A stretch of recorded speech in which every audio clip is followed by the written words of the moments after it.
నేను దేవుణ్ణి ఎరిగాను, నేను దేవుణ్ణి తెలుసుకున్నాను, దేవుడు నాకు తెలుస్తానంటే అది ఏమైనట్లంటే వాక్యం అంటుంది, నువ్వు అబద్ధికుడివి, వాడు సత్యమును పలకటలేదు. మీకు అర్థమైందా? వాక్యాన్ని అంటుంది, భూమి మీద ఉన్న ప్రతి వంశస్థుల్లో నేను మిమ్మల్ని మాత్రమే ఎరిగి ఉన్నాను అని దేవుడి యొక్క వాక్యం సెలవిస్తుంది.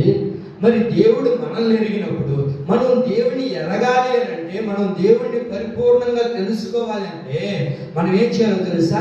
దేవుని యొక్క ఆజ్ఞలను మనం గైకొనాలి, దేవుని యొక్క ఆజ్ఞలను పాటించాలి.